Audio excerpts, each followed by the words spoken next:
So it is my utmost pleasure to introduce one of my best friends in comedy, the very funny Mr. Zach Folk, ladies and gentlemen!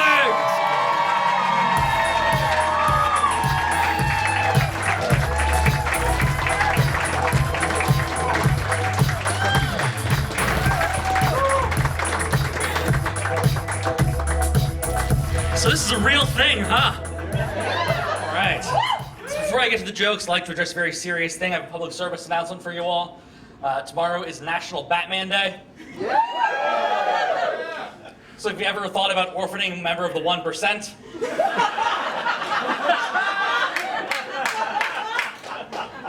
tomorrow is the time.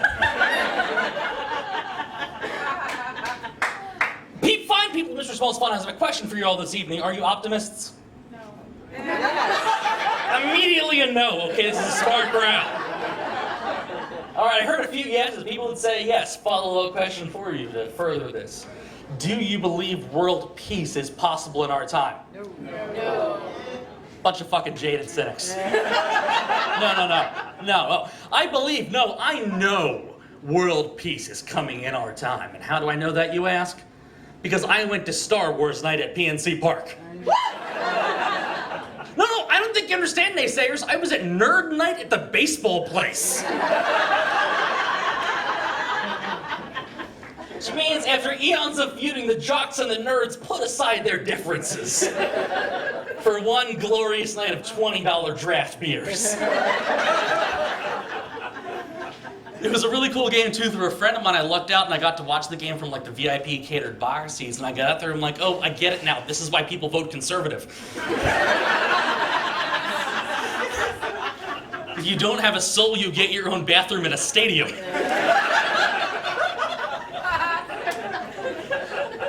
And they got to the part of the game with the hot dog launch. Now, if those are not baseball aficionados like myself, the hot dog launch actually has a great history throughout baseball. During the Great Depression, 1 in 4 Americans got their only meal of the day via launch of meat. Babe Ruth himself caught 60 hot dogs in a season. And that was pre-steroids. If you'd like more on this, I suggest check out the Ken Burns documentary, the 6 parts called Hot Dogs. Or his 8-part documentary, Hot Dog Buns.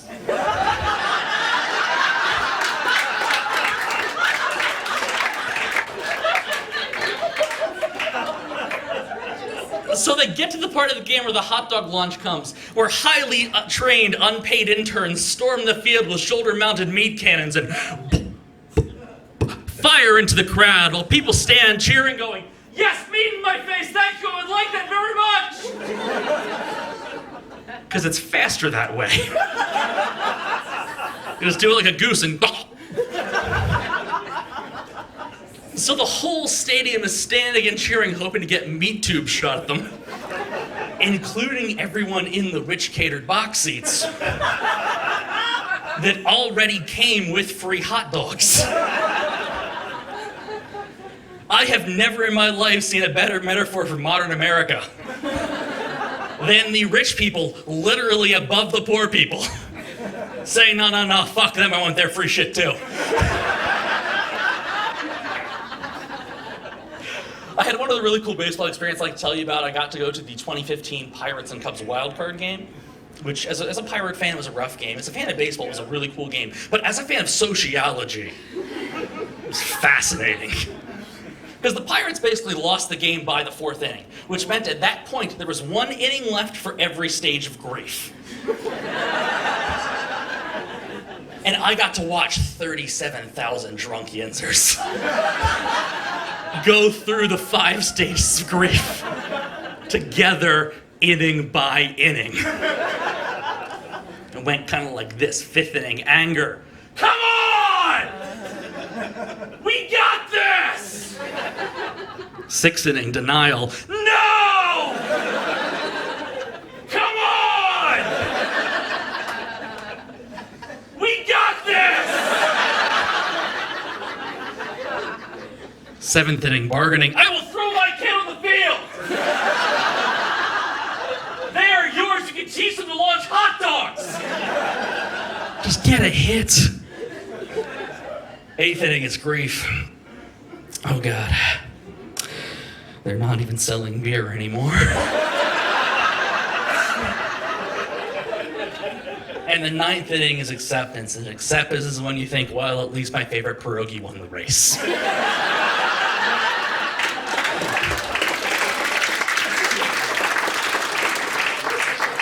I love that they have racing pierogies at pirate games, because you would think like, oh, it's a pirate game. They would have pirate races. But no, someone higher up in the organization was, you know what we need? Anthropomorphic starches.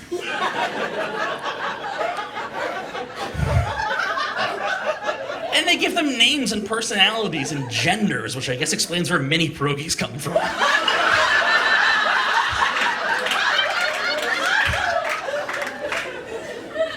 We're all literally like, bacon bird, Chester cheese, there's the token girl pierogi, Hannah Jalapeno. She's the token girl pierogi because she wears lipstick and carries a purse. You also then know Pittsburgh thinks jalapeno starts with an H.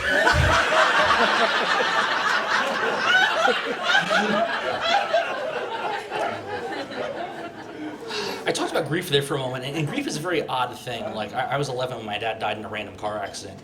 And when things like that happen, it's frustrating because normally when someone you're very close to dies or has something happen to them, there's a foundation you can get involved in. Like, okay, fine, my friend has breast cancer, I am going to buy fucking pink everything. I'm gonna buy a pink sports towel, I'm gonna buy a pink handgun. I'm gonna shave my head with a pink razor. Because I want to show my friend I care. Or, if somebody has MS, you can think, you know what? I don't believe in irony. I'm going to do that walk for MS.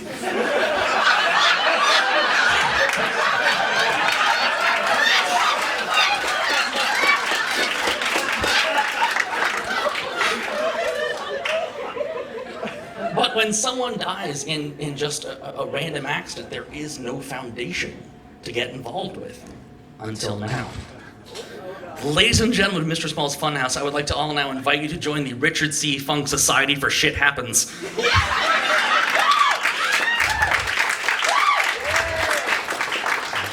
Yes, my dad was Richard Funk, so my dad was Dick Funk. Granny and Grandpapa really thought that one out. If you'd like to make a donation, congratulations, you already have. Did you ever walk around the house going like, fuck, where'd I put that $10 bill? That's a donation to the universe. If you go to park, there's already money in the meter, congratulations. That's my dad. However, Dick Funk could live up to his name at times. I was about 6 or 7 when Silence of the Lambs came out. And I was a weird kid. I hung around my parents. There were a lot of kids in my neighborhood. And I got up with equal excitement on Saturday mornings to watch Batman as I did Sunday mornings to watch Meet the Press. I never got my Tim Russell interviews Commissioner Gordon playset.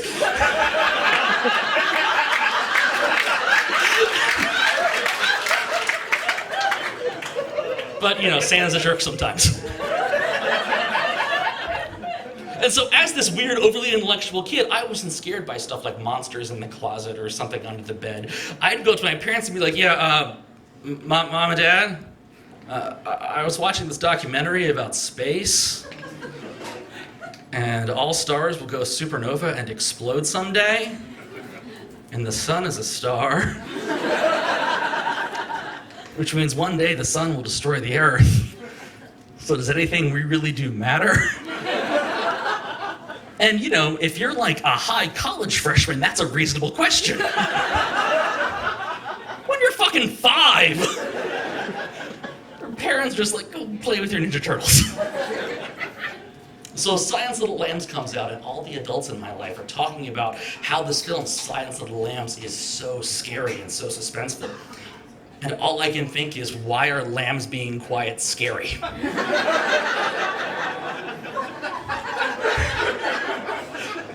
I admit I got a little freaked out at the petting zoo the one time. But quiet lambs are not a threat. And so I spent 3 days bothering my parents to explain to me why Silence of the Lambs was so scary. And on day 3, my dad was like, fine. You want to know why Silence of the Lambs is scary?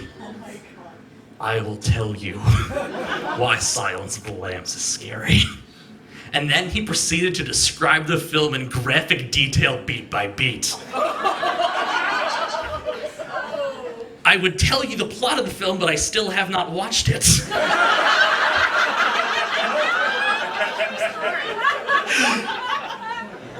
When I first left the town I grew up in to go to college, my mom sent me a care package with a note and some snacks and a copy of Silence of the Lambs.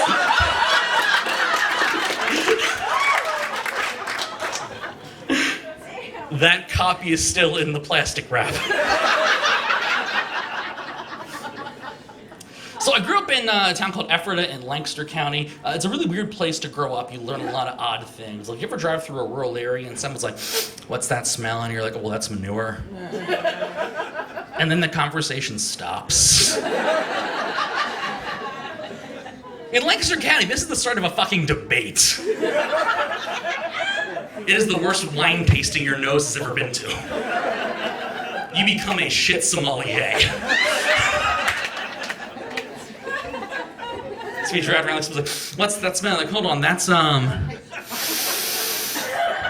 pig shit. And they're growing arugula.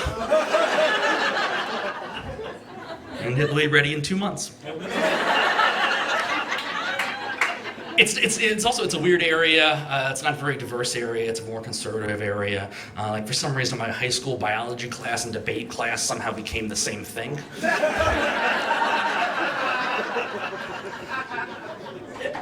And so when you get to 10th grade and you have world cultures class, it's important because you aren't exposed to the world very much.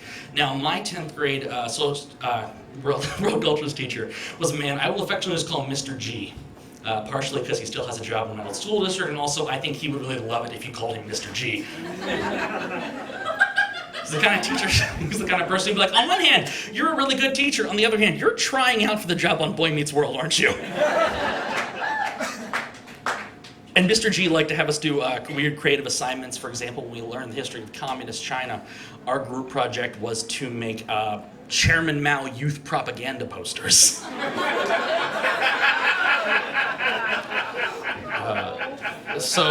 My friend Tom and I, now you would use Photoshop, we used MS Paint to kind of date the story. We took the Air Jordan logo, put it red, put Mao's head on it.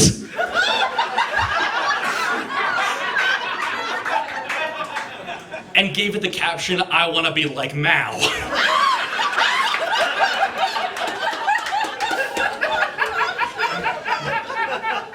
Because, fuck, if it's a grade, you can at least be funny. So we get to our unit on the Middle East, and I will preface this story with this. This is the 2000 to 2001 school year. This is very important for the story. So we get to our unit on the Middle East in the 2000 to 2001 school year. And Mr. G has us do a thing called the OPEC game. So for the OPEC game, you split into different groups, and every group is randomly assigned an OPEC nation. Now, for those who aren't familiar, OPEC is the Organization of Petroleum Exporting Countries. Basically, those are the people we are 90% likely to invade. Yes. And another teacher had done this project earlier in the year. It's kind of a role-playing thing. And my one Jewish classmate was put in charge of Iran. And she didn't understand the role-playing aspect. So she did all these crazy things like trying to make peace with Israel and acknowledging the Holocaust. So Mr. G really stressed, now remember, in this project, you are your country. You are not Americans. So my friends Tom, Allen, and I, we get assigned Iraq. And at the OPEC summit at the end of the week, you have a week to research your country and prepare for like a mock UN kind of thing, where your group has to try to get anywhere from 1 to 3 goals achieved at the OPEC summit. Our goals were this. First, be completely forgiven for the first Gulf War. Have every single debt just wiped off the books. Second, gain complete unrestricted membership back into OPEC. And our third goal was to be like, you know what's awesome? The Quran. Which bothered me because for all his evil fucking tendencies, Saddam ran a somewhat secular government.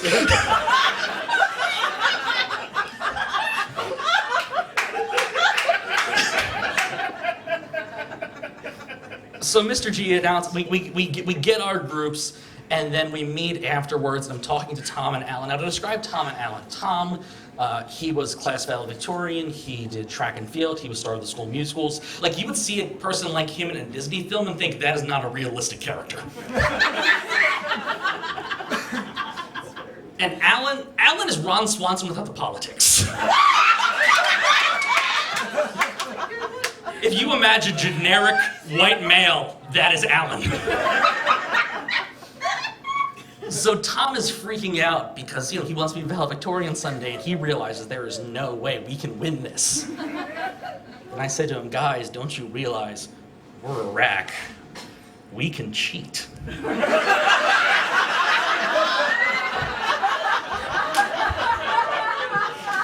We can do anything we want to. Because if we get caught, we were in character.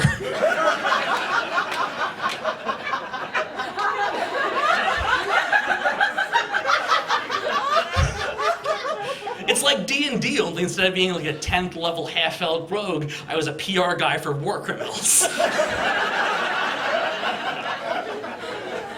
So our very first assignment of the year was to report on any country of your choosing. I, by coincidence, had done my report on Iraq. And I got an A, so our week spent in the library researching our country, we skipped. And instead, we role-played. Mr. G would meet with every group, because it's diplomacy, your goals are supposed to be secret, because sometimes your goals will conflict with other groups. We bribed some groups. Tom had done his country report on Indonesia, which is another OPEC nation. So he approached Team Indonesia and was like, hey, we'll sell you Tom's report for your votes at the summit.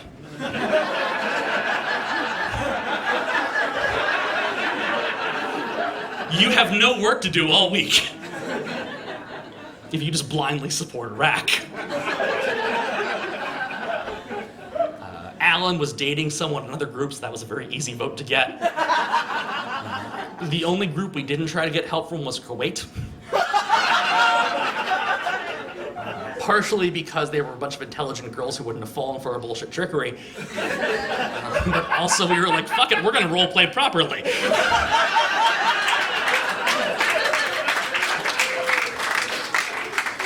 So every day in the library, we would just inch our tables closer to Kuwait's tables.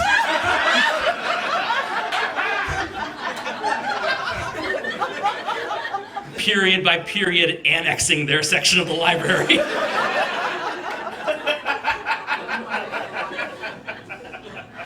To make sure the groups understood, what their objectives were and what their project was, Mr. G would meet with every group in the library.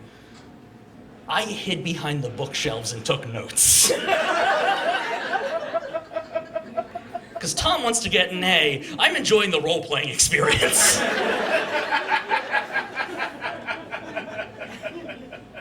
So the week goes by, and we get to the summit, and we won.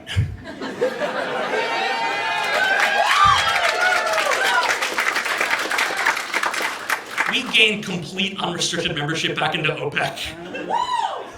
We had every single debt wiped away. The Koran was a pushover.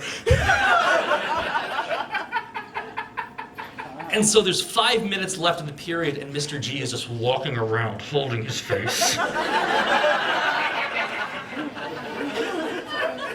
And eventually he calls it and just goes, Iraq was not supposed to win!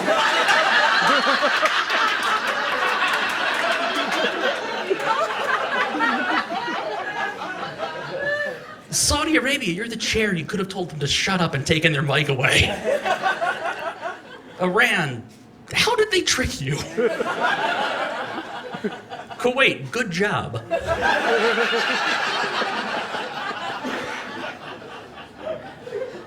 And so we got our A's, and the next school year we told Mr. G what we had done.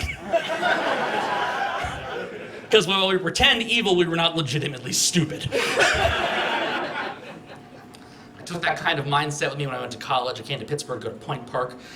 Point Park, when I first got there, it was described to me as the island of misfit toys of Pittsburgh colleges. Which was great, because while I was an English major, my minor was in squirt guns that only shoot jam.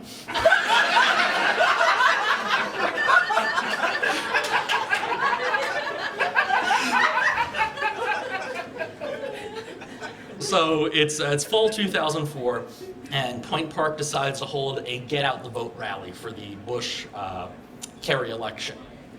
And for those not familiar with Point Park, it's a liberal arts school.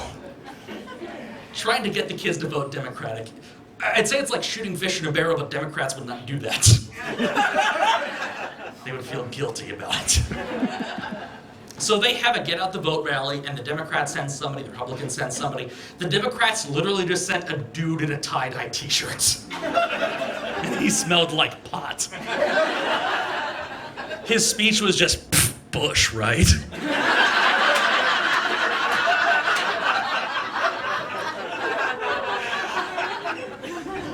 The Republicans, on the other hand, sent the head of the Duquesne Young Republicans. There in all his daddy's money, waspy glory. And he decides, before he gives his speech, he decides to take questions from the audience. So my hand goes up. It is the only hand that is up. So he calls on me, and I ask a question about Dick Cheney and Halliburton and conflicts of interest and war profiteering and that kind of thing. And he says to me, well, if you and I were friends, and I'd like to think we're friends, and you robbed a bank, I wouldn't be guilty of robbing the bank, would I? And so I just said, no, but that's a false analogy. The better analogy is I robbed a bank after you said, here are the plans for the bank, the hours, and a gun.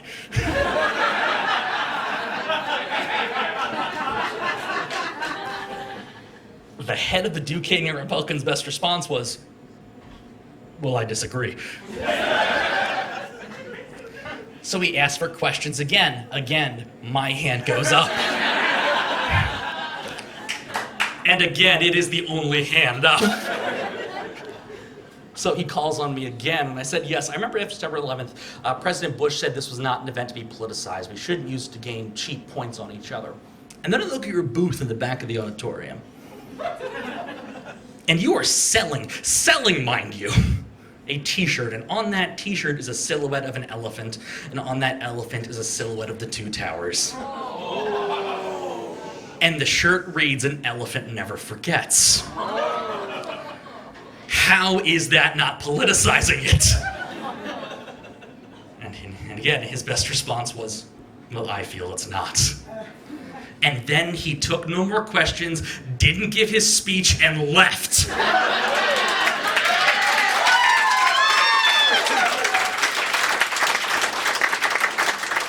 I don't think you understand. I won a debate that I was not in.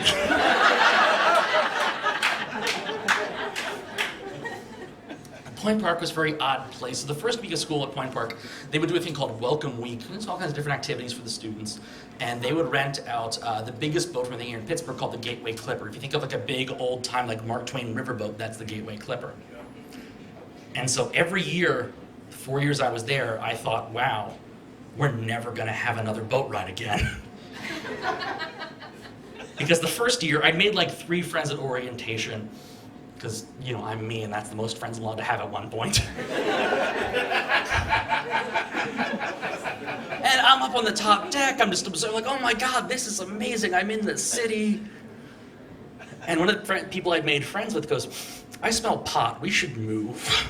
And I was like, oh, so that's what pot smells like. I haven't even had a class yet in college, and I'm learning things. Because growing up, my friends and I, we didn't drink. We made short films with Lego Man and blew pixie stick dust into each other's eyes. We were not problem children. For example, one time I was in high school, we went to this party for one of the musicals, and during the party, we called my mom to come pick us up because there was beer there.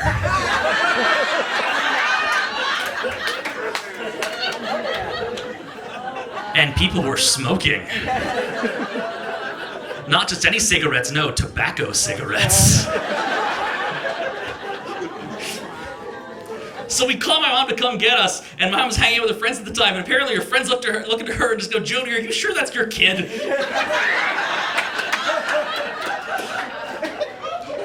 So I did not come to college prepared to party. So I thought, wow, people are openly smoking pot on this boat ride. We will never get to have another boat ride. Second year at Point Park, we have another boat ride. There's no alcohol on the boat because it's under 21 event. But people, I believe the term is pregame, which tells you everything you know about me when I use the phrase, I believe the term is pregame. At one point, they had to pull the boat over so someone could be taken to an ambulance because they were that drunk.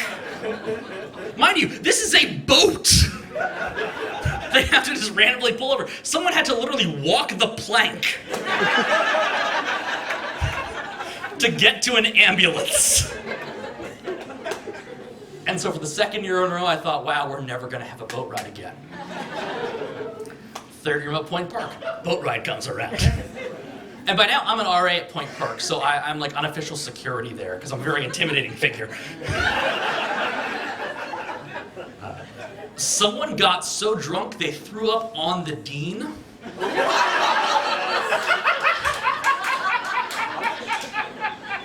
I don't know if they aimed or it was coincidence.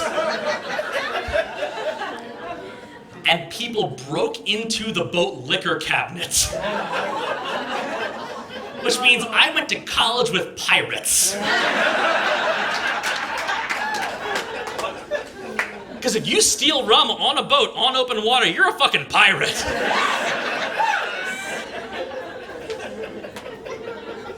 So for the third year in a row, I thought, wow, we're never going to have a boat ride again. Fourth year at Point Park, say it with me, everybody, boat ride. So it's a free event, but you have to have a ticket because of capacity issues. And, we're also, by that point, as unofficial security, we're there watching, we're like, no, you look too drunk. You don't get to go on the boat. You are just drunk enough. You get to go on the boat.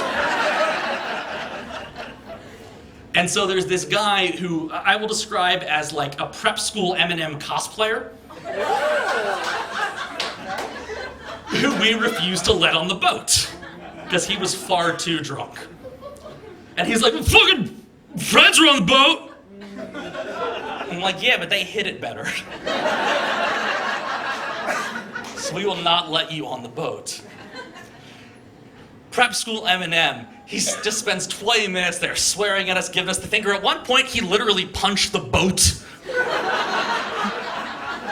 I guess he was like trying to Incredible Hulk his way on.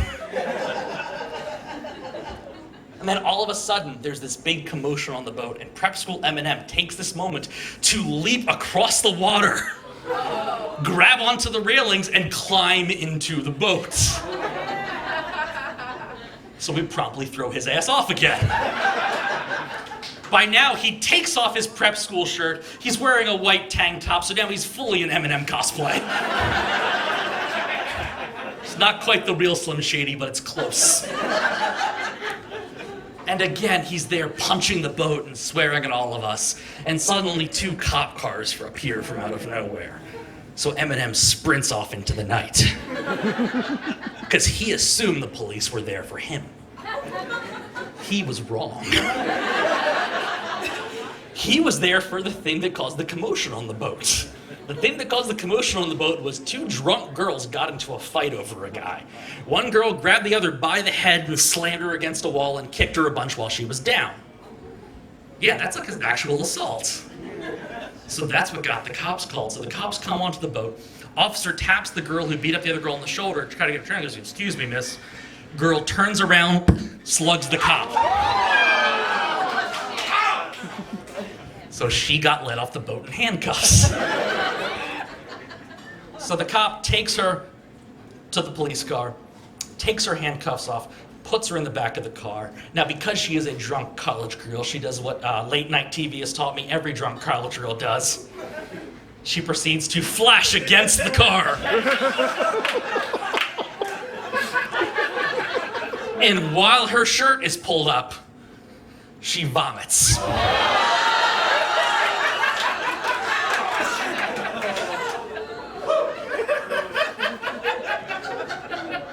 And so again, I thought, wow, we're never going to have a boat ride again. I had dropped out by the end of that year, so I asked my friends who were there the next year, I'm like, guys, please tell me they didn't do a boat ride again. Like, well, they did do a boat ride, but they moved it to 2 in the afternoon on Wednesday. Which taught me two very important things. First of all, Point Park does not learn. But more importantly, how badly did that boat need Point Park's money? Like, that is just far too much hassle to deal with. I like drinking myself. I did recently, though, learn I might have a drinking problem. I learned this because of Twitter. I was having a really rough day, and so on the way home from work, I bought a stack of comic books and a bottle of Sailor Jerry rum, because it's something to do. And I made a tweet about it. And I said, yeah, picked up a stack of X-Men books and a bottle of Sailor Jerry, because today's been garbage. Now, I did not put hashtag Sailor Jerry. I did not put @Sailor Jerry. I just mentioned the rum I used to escape my problems. And about 45 minutes later, I get a tweet at me from the Sailor Jerry Rum Company that says, sounds like a good, solid attempt to turn things around.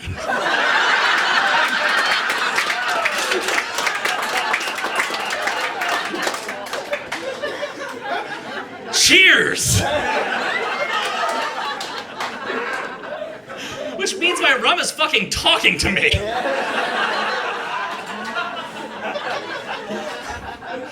About an hour later, I go back on Twitter and I realize at that point, Sailor Jerry has also started to follow me on Twitter. Which means not only does my rum talk to me, but my rum likes to check in and make sure I'm okay. So what I'm saying is, if you must drink, drink liquor. Because you will not get that kind of compassion from Bud Light.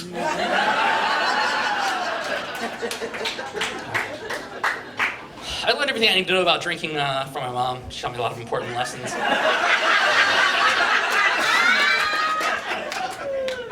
Have fun, but don't get arrested. Don't drink and drive. And remember, if there's fruit juice in it, that counts as a fruit serving. I'm always afraid of getting pulled over, though. Not that I drive drunk, it's just that I'm naturally clumsy and cannot do the alphabet forwards without singing the damn song, let alone backwards. And so I think every one of us should, at all times, keep in our wallet a personalized sobriety test. Something we can give to a cop that says, if I can't do this, I am drunk. For example, my card would say, if I can't explain the X-Men character Cable,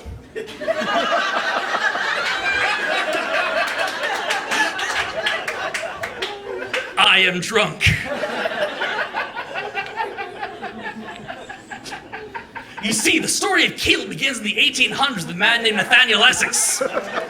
He was a contemporary of Darwin, you see, and he had some crazy theories about evolution. And he believed one day mutants would come along, and he found these two families, the Greys and the Summers, and believed if he orchestrated things correctly and got them to mate, they would one day have a child which could defeat the villain Apocalypse. So he gets them to do this. But then Apocalypse gives him a thing called the techno-organic virus, so baby Nathan Summers is taken into the future, where he is then cloned. And he's raised to be Cable, but his clone, Strife, comes back in time as well, and he fights his clone. And there are other clones involved in this story. I could do an hour talking about Cable, but I don't hate you.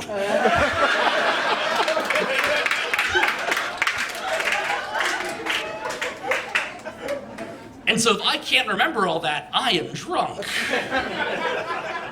And if you wrote that, you were drunk. So I started a lot of things at college, so I'm always coming, I like to come with different pitches for things, so I'd like to pitch you folks on some ideas I have lately. I'd like to make a game to teach children about philosophy called Why in the World is Carmen Sandiego?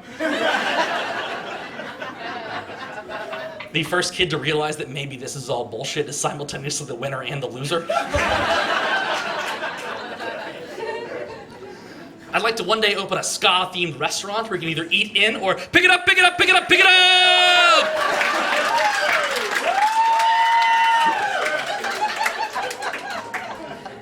I'd like to open my own line of haunted houses, because I don't get scared of haunted houses because I can't separate my brain from reality.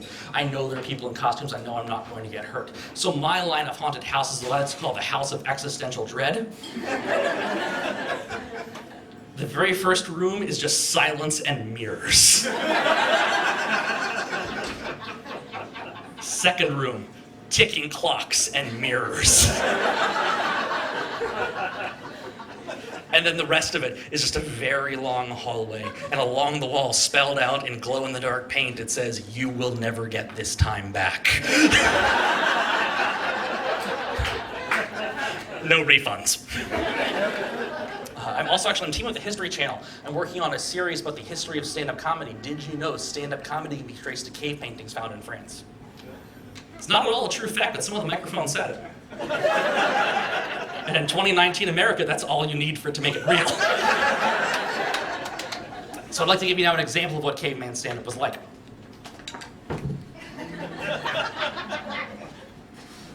What deal, giant fire egg in sky? Where it go at night? Why it come back in morning? Is Skyfire egg afraid of commitment? No get me start commitment.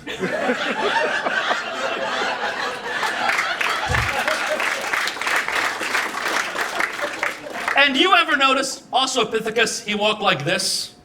But Cro-Magnon man, he walked like this. There's also ancient Egyptian stand-up comedy. If you periodically send babies in baskets down the river, you might be a triangle, single-eye crane going like this.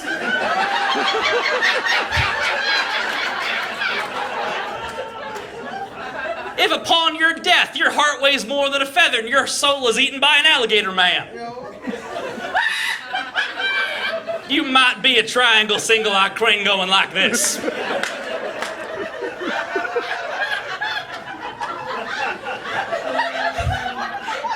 And there is no third part to that joke because the comedy rule of threes is only invented in the 20th century.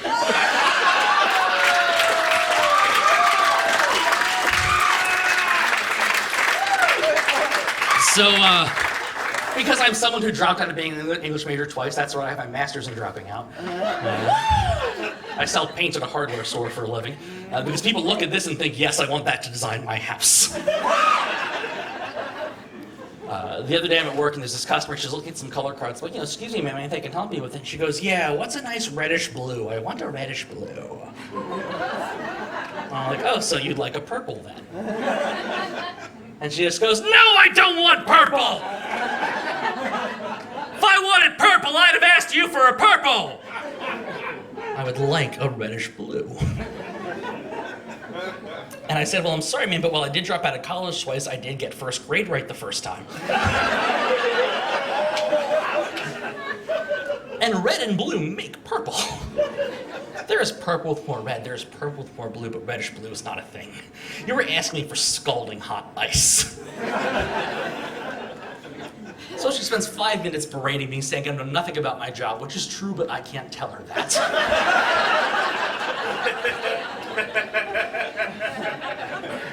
And eventually she goes, fine, forget about the reddish blue. I don't want a reddish blue anymore. I'm like, great, that's great, ma'am. What else can I try to help you find? She goes, do you have a bluish red? So I said, oh, well, why didn't you say so?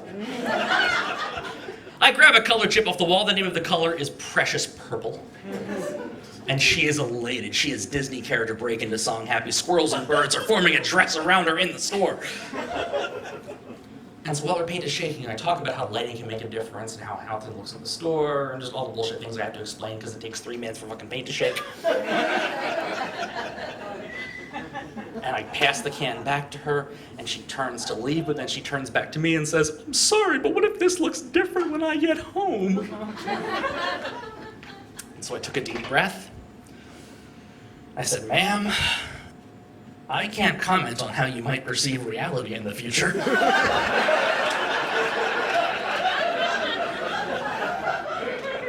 Because that is the most polite way I could find to say fuck you. I had a weird experience when I first started out at that job. Like, I hadn't even got my 90-day review point yet. And my department manager comes over to me and says, hey, Easter's coming up. We're going to do like an Easter egg hunt in the store. And because you do stand-up comedy, we'd like you to be the person in the bunny suits. which confused me because it was like, what? Like on your SATs, did you answer like soldier is to warrior as bunny is to comedian? How do you make that jump? But I'm like, fuck it, it's a new job. I need to do this to keep my job. I can think like, who the hell does an Easter egg hunt in a hardware store? Hey, I got an idea. Let's hide eggs and candy among the nails and chainsaws. We'll let the kids just work their way through. I did have to hope, though, at least one kid would see me in the bunny suit without the head on, so they could ask their parents why Jesus and the Easter Bunny are now the same person.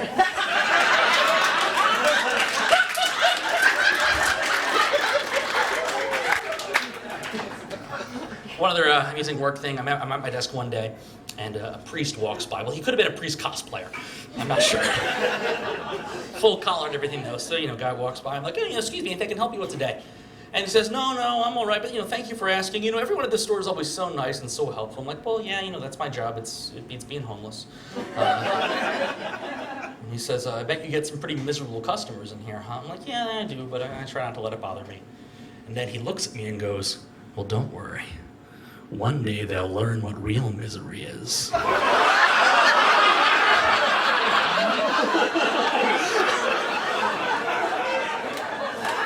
And when a priest fucking tells you that, that means bad customers go to hell.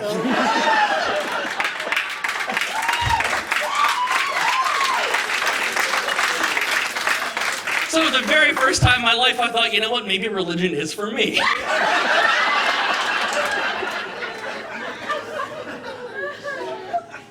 I hate the phrase a special place in hell because that implies there are mundane, boring sections of hell. Like, behold Pol Pot. I say Pol Pot because Hitler is hack. Let's face it. Let's give him some credits to some non-white genocidal fuckheads. Behold Pol Pot. He will have fiery spikes impaled into him every day for eternity as he is hung by his ears and has his bowels strewn out by hyenas. Behold Gerald. He kicked a squirrel once. He will chew the same piece of gum for all eternity. It will be zebra stripe. It's hell! You're not getting wintergreen. Because I'm not a person of faith. I'm not anti-faith. I've just never had anything that made sense to me. And I'm always disappointed when I see Jehovah's Witnesses walking around my neighborhood because I want them to come to my house. I do. I really do. Because my policy in anything spiritual is I will not be the antagonist. But if you come to me, I will ask you all my questions. And there's a thing, if I understand Jehovah's Witness faith correctly, they have an exact predetermined number of people they believe are getting into heaven. But they are always trying to recruit more people. Faith is one thing, that's bad math. Like really, if they come to your house and be like, you know what, I'd love to join you, but I care about your eternal soul so much, I'm not gonna join so you've got a better shot. Like, what the fuck, is God gonna lose his liquor license if two people come in?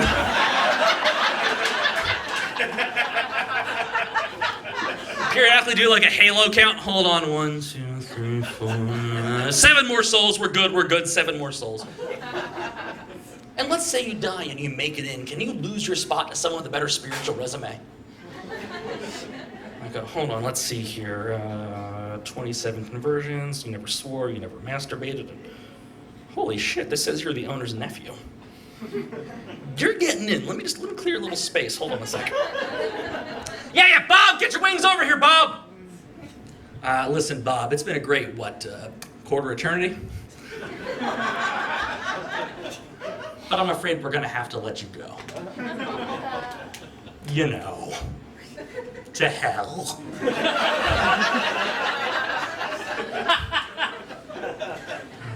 Don't worry though, you're in the non-special part. You'll meet a man named Gerald. Still bring up squirrels.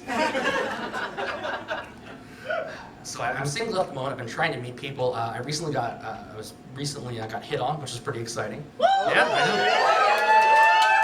doesn't happen too often. I was walking through a neighborhood of Pittsburgh called Southside. Southside is the most vile hive of scum and villainy you will find in Pittsburgh.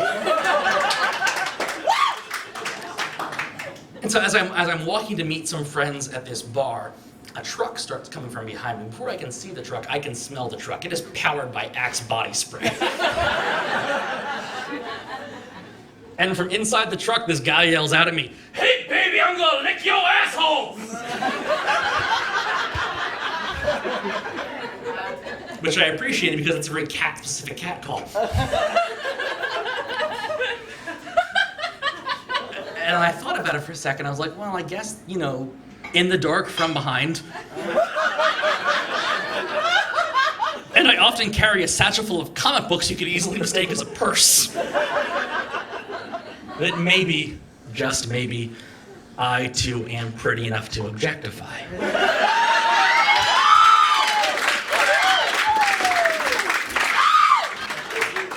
It's hard to meet people. Recently some friends of mine invited me to go out to 80s night at this bar, and I thought, okay, fine, I'll go to 80s night because I at least know some of the music. Well, to be clear, I know the Weird Al versions.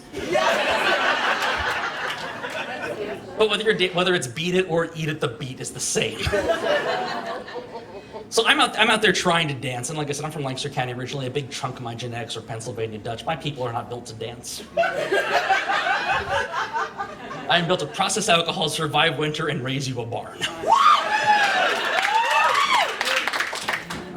So some people dance. I dance like, you know that thing in Pulp Fiction where Uma Thurman gets the syringe of adrenaline into her heart? Imagine if Uma Thurman's part was played by Animal from the Muppets. That is me on the dance floor. I was in a play in middle school, and they gave you the most basic choreography they possibly could because it's middle school, where it's take one step to the left, snap, take one step to the right, snap. I couldn't get that down. My friends called that the Zach snap. Now, most of my high school friends called me funk, and so I always figured it was called the Zach snap because the funk snap sounds like a really cool dance. The Zach snap is very pathetic. Because I never got snapping down, which means I would make a horrible Thanos.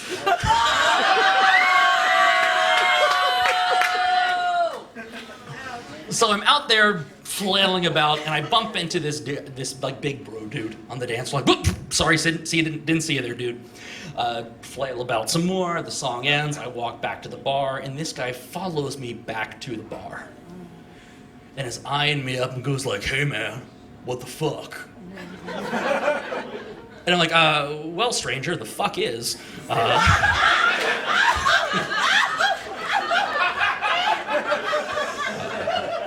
I was doing my best to dance. I know it's not much, but I was trying. And I lightly bumped into you. I see you didn't appear to take any harm. You didn't spill your beer. I did apologize. If you'd like, I can apologize again. Because I have no time for macho bullshit. I was like, "Hey, check it out. I got 2 tickets to the gun show." I hate that shit. The fiery passion. However, I am single right now, so if you're interested, the Peace Rally has many tickets.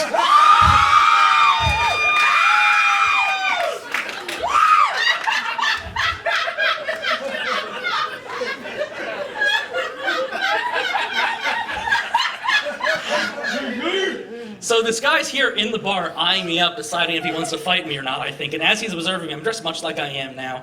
I had on shorts, Legend of Zelda shoes, some comic book t-shirt.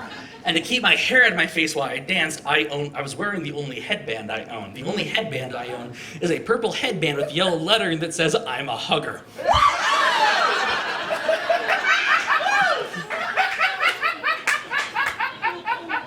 So this guy's there in the bar just sizing me up, and I imagine his thought process is either A, I fight this guy and am the dickhead who beat up the hugger. Or B, I fight this guy and I'm the dickhead who lost a fight to the hugger. I asked if he wanted a hug, he said no.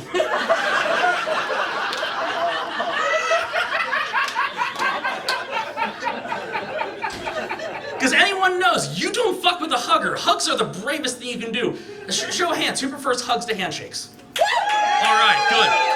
You are brave people. Handshake people, you are fucking cowards. Because the handshake goes back in whenever. The reason you shook hands when you made a deal was to show, hey, I don't have a knife in my hand. And the reason you see like those big macho guys, they do like the handshake where they grab them by the wrist. That's basically to say, I trust you enough to let you check out my sleeve to make sure I don't have a knife.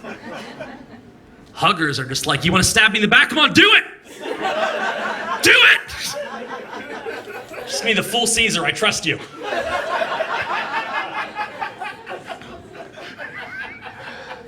But I have had relationships in the past, though. Shortly, when I was in college the second time, I met this girl, and by the time we had met, I was alone for about 6 years. 6 years, coincidentally, is the time it takes condoms to expire. That's a thing that can happen. You're welcome, sexually active people. I'd like to think I prevent a pregnancy every show. I mean, not just because I'm not knocking someone up, but because of that. There's clearly nothing prevents pregnancy like this act. So I have this class on like 18th century British romantic poetry. We're talking about this poem that reminds me of a Paul Giamatti film called Cold Souls. And this cute girl in my class goes, oh, I really wanted to see that movie. And because I'm dumb, I said, well, if you'd like, you can borrow it.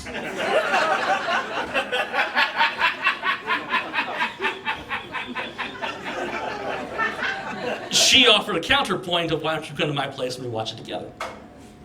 So a few days later, I go to her apartment. She has like a single one-room efficiency apartment. She doesn't have a couch, she doesn't have other chairs. So by default, we spent the evening in bed watching the movie and talking.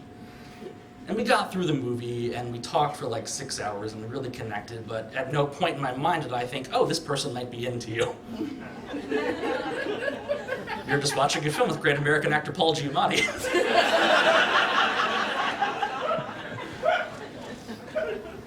Because I'm so bad at picking up on signals, because my thing is like, I don't care about sex that much. Like, it's fun, but it's never my priority.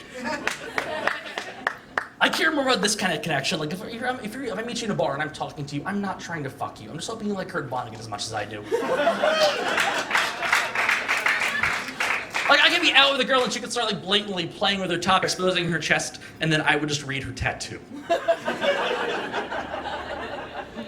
And then the night's ruined because I'm sorry, but if your chest says follow your dreams, there's an apostrophe in there.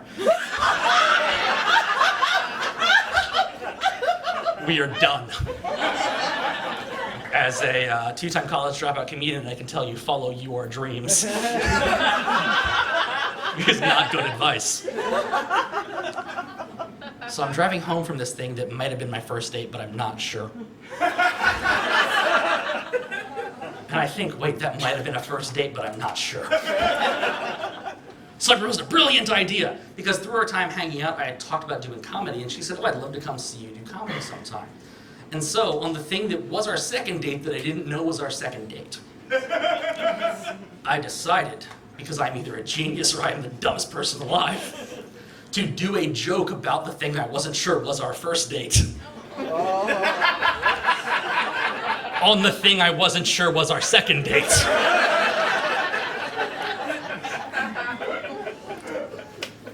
So eventually it's my turn to go up. I do some basic jokes and I say, and it was really interesting. I was hanging out with this girl the other night. I'm not sure what's really happening there. And normally in any of these situations, I'm a total gentleman. I will hold the door open for you. I will buy you a drink. I will not ask you to do anything to me that I would not do to you. But as we were talking, I found out that she had an E.E. Cummings poem on her back as a tattoo. And at that point, I'm really ashamed to say, I lost control.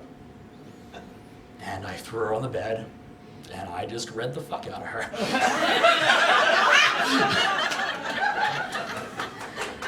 And to be clear, that was one of Cummings' longer poems, okay?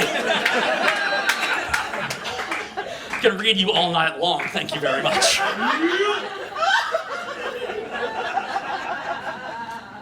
So I tell this joke on stage with her in the audience, and I see her go, and I can't tell if that is I will murder you,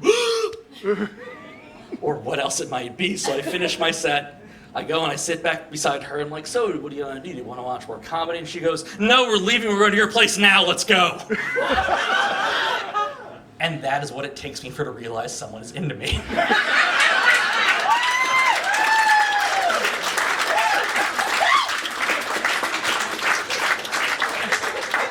So we date a bit, and we have the sex at some point.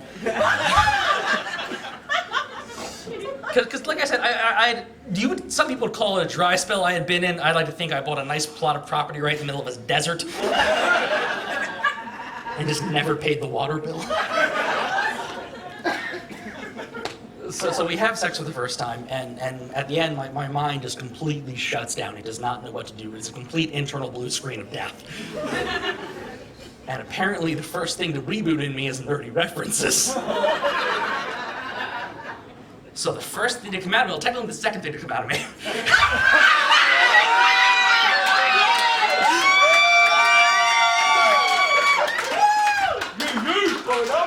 was the phrase, and there was much rejoicing.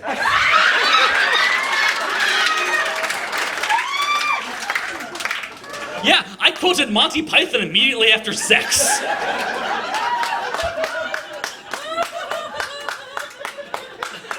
So I am panicking because I realize this is never ever happening in my life again. And I don't mean post-coital Python, I mean sex.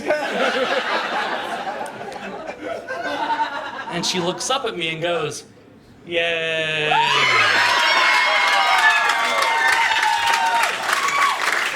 She finished the fucking quote! And at that point I thought, okay, if this isn't love, I don't know what is.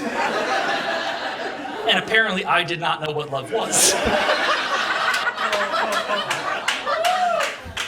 So about 3 months go by, and we broke up because she had said she wanted to do an open relationship. And I'm not against that morally, but the math is not in my favor.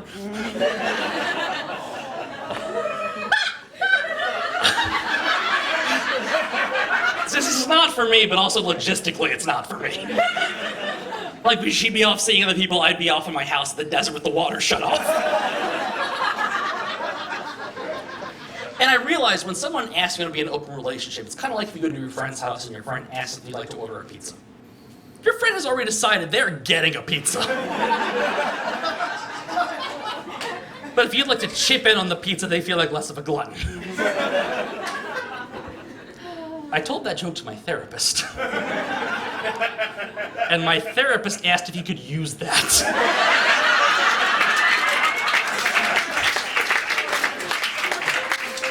Which I think means I'm winning therapy. He said, don't worry, I won't tell anyone it came from you. It's a really good metaphor. It could be helpful from other patients. And I was like, listen, fuck confidentiality. I need people to come to my shows.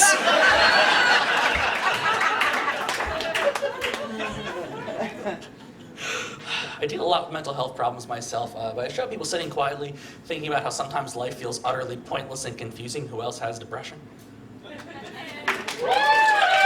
None of you? Okay, well, fuck me then, I see. I'm trying to get better than I'm seeing the doctor. They put me on the No More Tears shampoo. Which is somehow not helping. I went back, I was like, look, doc, listen, I've upped my doses. I'm taking 7 showers a day. But I still don't feel any better. They have since added the No More Anxiety conditioner. And now not only do I feel better, but I can do this.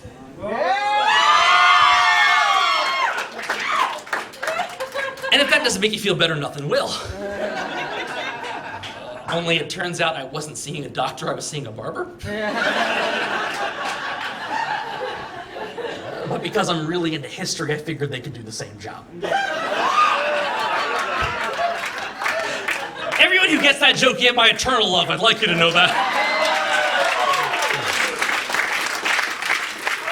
So I started seeing a real doctor. And sometimes when you have mental health issues, your doctor will give you a self-scored survey. You rate different things, and then you figure out how much you hate yourself, but like with math. And I'd taken the depression test before, I'd taken the anxiety test before, but this time they gave me both tests at the same time, which made me both depressed and anxious.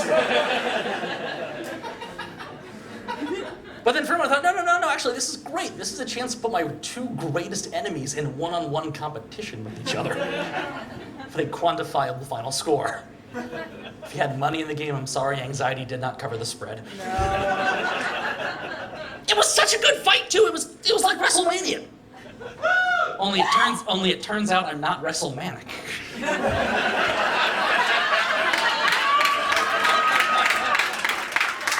I'm just wrestle-depressive. And the thing that's really hard about mental health problems too is if you don't know someone who's dealt with it or haven't dealt with it yourself, it's hard to explain to people, to get them to understand the difference between sadness and depression. And that is the only reason I am thankful Donald Trump is currently president. Because nothing has made it easier to explain depression to people than living under the Trump presidency. Imagine, if you will, my friends, let's go on a journey, a mental health journey. Your brain, as however you check the news in the morning, Facebook, TV, radio, newspaper, Twitter, carrier bird, which I guess is Twitter. So you get up in the morning and you check the news. So I'm Zach Funk, so I of course tune into ZFN, Zach Funk News. Hi, welcome to Zach Funk News in the morning. I'm your host, Zach. First let's turn to Zach with the weather. Zach, what's the weather like today?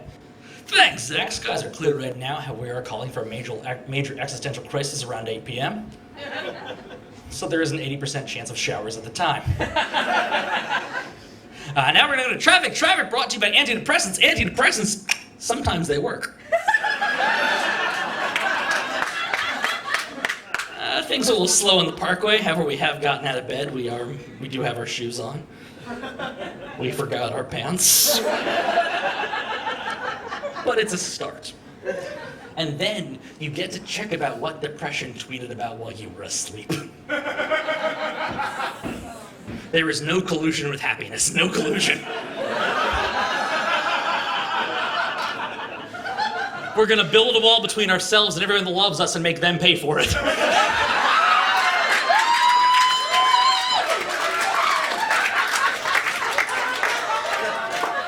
You think you're good at things? No. Fake news. Fake news. And you can do what you do when you see propaganda, because depression is propaganda. You can be like, hey, you know what? Fuck off. Fuck you, propaganda. But the problem is when you have depression, it's like you're in the doctor's office waiting room, and Self-Hatred and Friends is on every single TV. And no matter how nicely you ask, they will not let you switch to Cartoon Network. And you can argue with depression. You can be like, hey, all right, but the problem is depression has its own internal White House press corps. Depression has its own Mike Huckabee's daughter. I don't give her a name because that would summon her.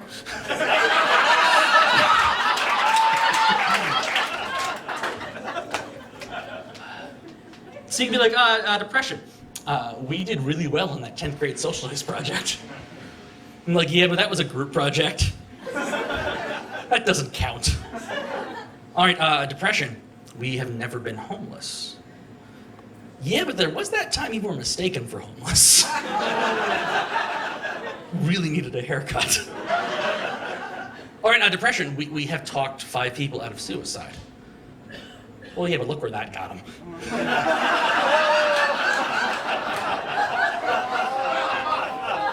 Because it will take the very best things you do and twist it around, which reminds me, last week, the very first person I ever talked up to suicide tried to get me to join a pyramid scheme. Little did they know that me convincing them life is worth living is the greatest pyramid scheme of them all.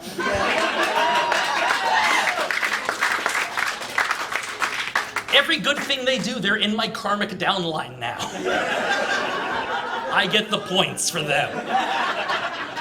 It's a hell of a racket. Help your fellow man. It's a hell of a racket. And even when depression steps aside, anxiety is there like it's fucking vice president. Yes, anxiety is Mike Pence. For those who don't deal with anxiety, anxiety is when your brain goes into hyperdrive. You feel like you're being attacked, you don't know what to do, and it's just everything is coming at you at once. And Mike Pence is a white, cisgendered, heterosexual Christian male in a very, very, very high place of power in the government that believes he is a persecuted minority. If that is not depression, that is not anxiety. Fuck! Got one screw up for the album, one screw up. If that is not anxiety, then I am bald. And the thing that's really tough too is you never know who's hurting, who's going through things. Last year I was in this relationship that was really serious. You have to get to that serious point where you spend a lot of time in each other's houses. You keep a toothbrush there because, you come from a family of dentists and they would kick you out of the family. Get a tooth. So we're out taking her dog for a walk, and she has this amazing dog who is the most human dog I've ever met. He has dog social anxiety. Like if he sees other dogs, he barks, not in an angry way, just like, holy shit, someone else is here, I don't know what to do. Which is how I feel all the time. So we really understood each other. The one day I was at her house, and once a year, I pick the day I think I am the most confident I'm going to be all year. And then I go back and try to beat the water level from Ninja Turtles on Nintendo.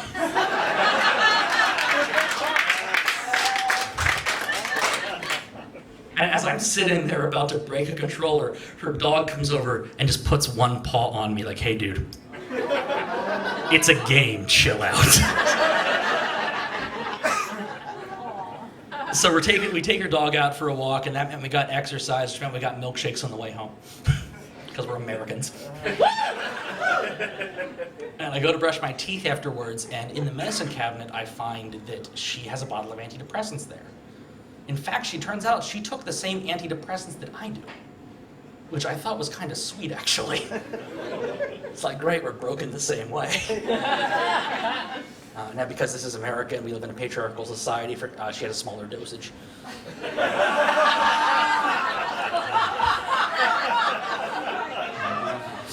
For every 100 milligrams I took, she only took 75.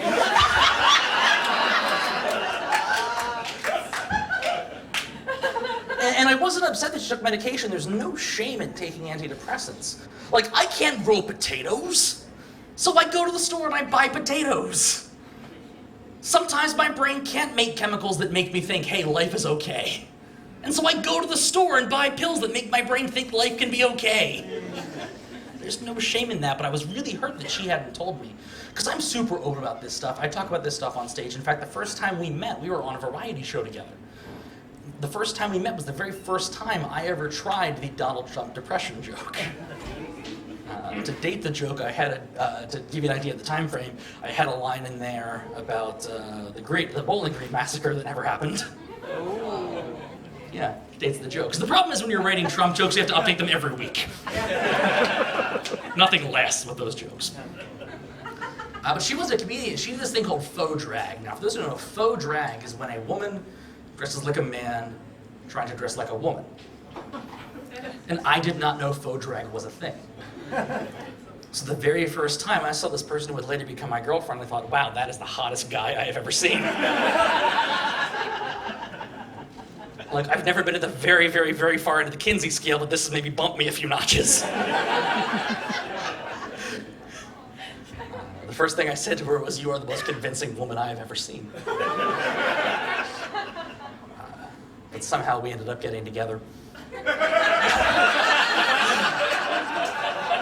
And so I sit her down and I'm like, love, I saw these pills and I'm kind of hurt you didn't feel comfortable telling me you took this stuff because there's no shame in it. I want you to know that brains are weird. We don't make sense.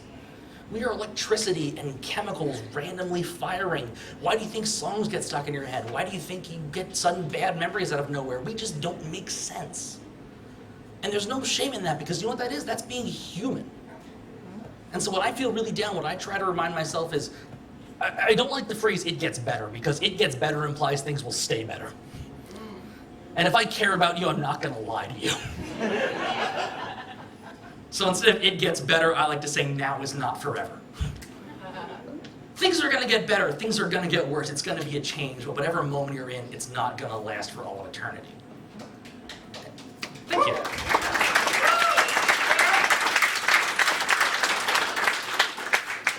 And so I want you to know that no matter how good or how bad you feel, I'm always going to care about you. And even if this doesn't work out, and she goes, what do you mean if this doesn't work out? I'm like, look, my dad died when I was a kid. I have to get comfortable with the idea of impermanence. It's just a thing, don't worry. I want this to work. But no matter what happens, I'm always going to care about you just as a person. because fuck, if we don't have each other, what do we have, you know? And the whole time I'm saying this, she keeps trying to interrupt me, but in case you haven't picked up yet, I'm kind of chatty.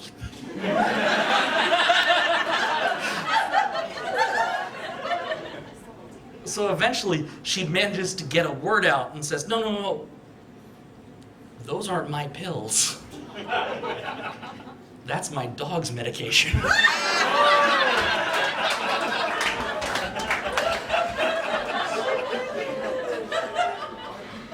So it turns out that after a lifetime of dealing with mental illness, dealing with death in my family, dealing with every fucking thing the world can possibly throw at me, I am as sad as the happiest dog I have ever met.